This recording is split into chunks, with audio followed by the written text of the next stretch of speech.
Amerikaga borishimizdan maqsad Amerikani diqqatga sazovor joylarini ko'rib kelmoqchimiz. Times Square'da televizorda ko'p ko'rganmiz. O'sha Boldrop marosimini ko'p televizordan ko'rganmiz. Shuni Yangi yil bayramida shu joyida ko'rib kelish niyatimiz. Keyin kruiz sayohatini rejalashtirganmiz. O'sha Nyu-Yorkdan boshlanib, o'sha Karib dengizi bo'ylab davom etadi. Shu 6 ta, 7 ta tochkalarda to'xtaydi. Shu sayohatni ham birato'la borib kelmoqchimiz. Ikkinchi savoli, qancha vaqtga bormoqchisiz deydi. Iloji boricha sayohatga borayotgan inson 2 hafta, ya'ni 14 kunga javob berish kerak. Nimaga deganda, endi ishli odam mehnat ta'tiliga ham adashmasam 21 kun chiqadigan bo'lsa, 2 hafta davomida shu ta'tillar davomida sayohatga borib kelishga ulguradi. Agar mehmonga borsa, shu boya aytgan yaqin qarindosh Amerikada qonuniy asosda yashasa, ularga misol uchun 1 oy desa ham bo'ladi. Chunki ular mehmonga boradi, 1 oy davomida mehmondoshlikda qaytishi mumkin. 2 haftaga bormoqchimiz. Taxminan 15 kunlar davom etadi kruiz sayohatimiz. Chunki mana shu Yangi yil arafasida ta'tilga chiqmoqchimiz. Ayolim ham davlat ishida ishlaydi, o'zim ham 2 ta частный klinikada ishlayman. O'sha ta'til davomida, 21 kunlik ta'til davomida o'sha Amerika sayohatiga borib kelmoqchimiz. Nima ish qilasiz, Mr. Azizbek? 2 ta частный klinikada radiologiya bo'limini boshlig'iman. MRT, MSKT bo'yicha mutaxassisman. Nomlarni aytib o'tib ketasiz. Shoh birinchi ishxonam Shoh International Hospital. Unda 3 kun ishlasam haftada. Ikkinchi ishxonam Darmon servis klinikasi. Unda ham hafta davomida 3 kun ishlayman. Yaxshi, daromadingiz qancha? Daromadim 2 ta ishxonamda hisoblasa taxminan o'sha yaxshi, Mrs. Farsda nima ish qilasiz? Mana частный klinikada ishlayman. Yaxshi. Amerikada qarindoshlaringiz bormi? Qarindoshimiz yo'q. Oldin Amerikada bo'lganmisiz? Yo'q, oldin Amerikada bo'lmaganmiz. Siz kruiz sayohatida qatnashganmisiz oldin? Oldin 3 marta kruiz sayohatida bo'lganmiz. Qaysi davlatlarda bo'lgansizlar? Birinchisi Arab davlatlari yo'nalishida bo'lganmiz. Birlashgan Arab Amirligi, Qatar, Doha, Ummonda shu 6-7 kunlik kruiz sayohati bo'lgan. Keyin ikkinchi kruizimiz Fransiya. Hujjatlaringizni tayyorlashga kimdir yordam berdimi? Siz yordam berdingiz. Shunaqa holat bo'ladiki, gapirayotgan vaqtingizda shuni gapni bo'lib savol berib olasiz. Savol. Shu vaqtda boyagi savolni tashlash kerak-da, yangi bergan savolga javob berish kerak. O'sha Amerika elchixonasi yaqinidagi Ishonch viza degan viza markazi bor. Shu viza markazidagi Diyorbek degan bola bizga shu anketani to'ldirishda yordam bergan, yo'l yo'rib ko'rsatgan. Endi yosh bolalar bilan kirayotganda ham baribir ehtiyot qilish kerak. Nimaga yosh bola yolg'on gapirmaydi. Eshitgan narsasini gapiradi baribir. Shuning uchun suhbatga kirishdan oldin yosh bolalarni oldida iloji bo'lsa Amerikada qolib ketamiz, yo'qsa degan narsalarga gap aytish kerak emas, chunki yosh bola o'sha vaqt aytib yuborsa bu viza olishgancha yomon ta'sir qilib qoladi. Yosh bolani tayyorlash kerak, chunki konsullar baribir yosh boladan chiqib qoladi ba'zida. Bunaqa holatlar bo'lganda. Asosiy savollar shular. Qolgan o'zi bo'layotganimiz uzoq 3 minut suhbat qiladi. Shunda 3 minut davomida maqsadingizni so'raydi, ish joyingiz, Amerikada qarindoshlar bormi yo'qmi, shu haqida so'raladi, daromad va hozirgacha so'ramagan hech kimdan sizga hujjat qilishga kimdir yordam berib tayyorlashdi deb. Biz shu ta'tilga chiqishimiz aytganmiz. Shu paytda qizimizni ham Websterdan shu kanikuli boshlanishini aytganmiz, 1 oylik kanikuli.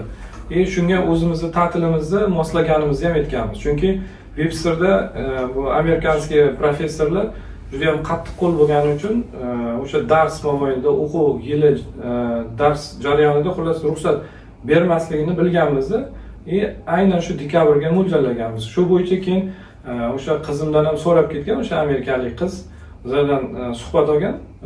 Asila qanaqa savollar bergan, nima esingda qolgan? Qaysi universitetda o'qiysan deb ingliz tilida so'ragan, chunki Webster universiteti Amerikada частный universitet hisoblanadi. O'shani so'raganidan keyin nechinchi kursda o'qiysan va qaysi yo'nalishda o'qiysan degan. O'qish yoqdimi, yoqmadimi shuni so'rashgan. Keyin shu sayohatimiz bo'yicha savollar berishgan. O'g'lim sani nima esingda qolgan? Senga qanaqa savollar berildi? Qaysi maktabda o'qiysan deb mendan so'rashgan. Keyin esa endi aytaman deganlarimda oyim aytganlar. Xullas, sizlarni, bizlarni bilmayman, shu savol javobimiz samimiy bo'lganmi? Bizlarni oilamiz yoqib qolgan va amerikalik qizga. Keyin o'zi ham qiziqib ketgan, o'sha 3 minutlik suhbat adashmasam ko'proqqa cho'zilib ketuvdi boshqalarga. Bolalar bilan, yarmi bolalar bilan suhbat bo'lgan. Yarmi bolalar bilan suhbat bo'lgan. Keyin o'sha ko'pchilik pasporti bilan qaytib ketishidan bilganmiz, ularga viza tasdiqlanmagan. Biz vizamizni pasportimizni olib qolgan, shundan bilganmiz. O'zi ham aytgan, sizlarning vizalaring tasdiqlandi deganda juda ham aniq-tiniq tushunmaganmiz, hayajon bo'lgan. Pasportimizni olib qolgandan aniq bilganmiz bizga viza berishini. Keyin shu tashqariga chiqib baqirganmiz. Urra! Lekin qo'limizga olguncha baribir ishonmaganmiz. Qo'limizga olib, ko'rib, pechatni, keyin elchixonadan uzoqroqqa borib, keyin rosa xursand bo'lganmiz. Bu ham to'g'ri fikr. Viza berdi deganda emotsiyani to'g'ri bilish kerak. Chiqqanda ham sразу hech kim aytmaslik kerak. O'zi topshirishni boshlagandan boshlab hech kim aytmaslik kerak. Shu vizaga topshirayotganini. Shu o'zi bilsa, xudo bilsa, shu kimdir yordam berayotgan bo'lsa, o'sha odam bilsa, Diyor bilsin. Negativ bu qo'llarni ham boshqa energiya berib qoladi. Shuning uchun har bir klientga aytaman, siz topshiryapsiz, hech kimga aytmang. Bitta oling, qo'lingizga oling, undan keyin aytavering xohlagan odamingizga deb. Hamda tushuntiraman shuni. Viza berish va bermaslikni suhbat hal qiladi. Ya'ni sizni berayotgan javoblaring. Moliyaviy ahvolingiz ahamiyatsiz. Qanaqa lavozimda ishlashingiz ahamiyatsiz ular uchun. Suhbat. Suhbatga kirganingizda ish joyingizdan oyligi shart olib kirmagansiz, to'g'rimi? Ishlaydigan stavka ham olib kirmagansiz. Bankdan puli bor ekan, stavka ham olib kirmagansiz. O'qib turgan narsa transportingiz bo'lgan, anketa bo'lgan, navbat qog'oz bo'lgan, bo'ldi. Va o'chirtlar ham hozir deyarli birinchi marta kiraman degan insonlar uchun agar futbolga bilet bo'lmasa navbat yo'q, yil oxirigacha ham. Ba'zida chiqib qolyapti navbat, to'g'ri, ba'zida umuman navbat yo'q, navbat yo'q deb turibdi. Futbolga bileti borlarga ham navbat bor, lekin viza yo'q. Viza bermayapti. Diyorbek, qarangda, nima deydi? Bo'zchi bo'zga yolchimas degani shuda. Shunday. Qarang, hammaga vizalar qilib berasiz. Bironta odamingiz qaytmaydi, qaytganini eshitmaganmiz. Xullas, o'zingiz lekin Amerikaga bormagansiz. Yo'q qizi.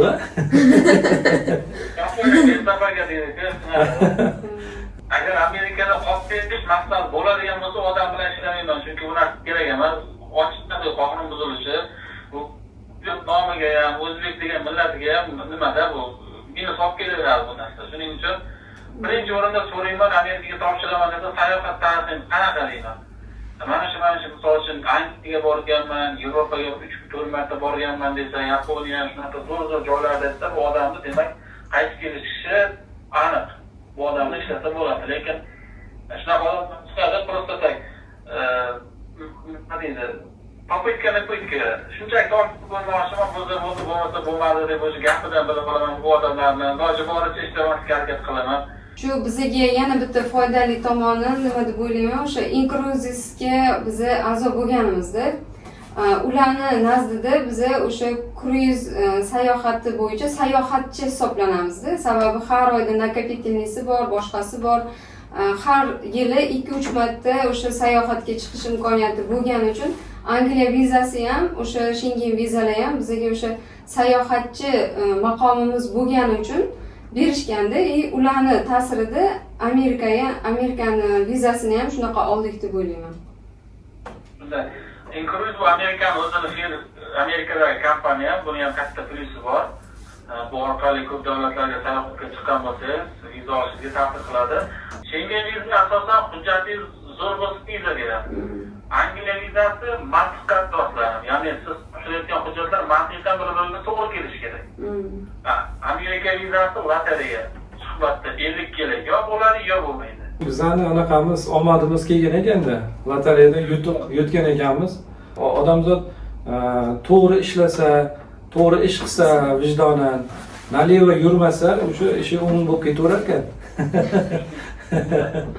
Hamma ham ololmaydi. Birovlar bo'lsa, so'ramasa gapiraveradi, bu narsa ham kerak emas.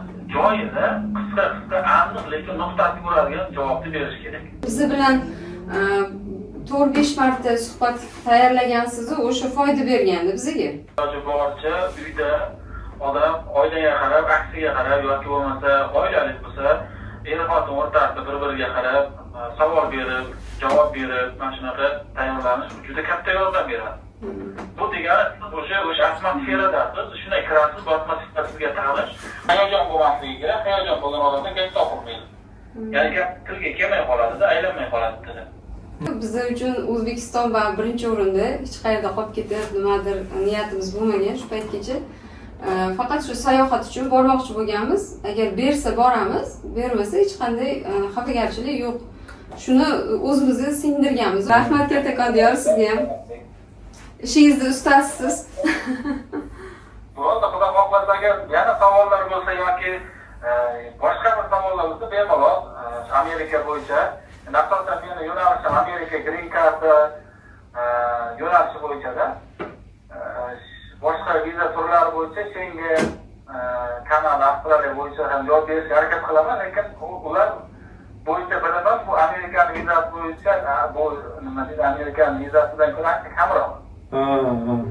Yaqinda boshladim, yaqinda o'qidim ular bo'yicha. Praktika kamroq, shuning uchun bilaman kamroq ularni. Asosan Amerika bo'yicha.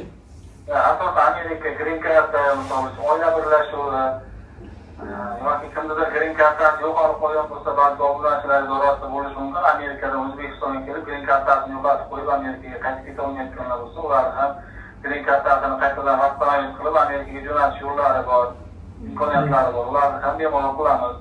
Green cardani, o'sha ID kartani iloji boricha rasmga olib qo'yish kerak, chunki yo'qotib qo'yganda o'sha $575 Line number degan narsa bor, o'sha 9 xonali adam boshlanadi, o'shanga to'lanadi. Diyorbek, sizga kattakon rahmat. Shuncha vaqtingizni oldik. Sizga ham katta rahmat, yaxshi dam olinglar. Siz ham yaxshi dam oling. Xo'p, savollar bo'lsa bemalol telefon qilaverishingiz mumkin.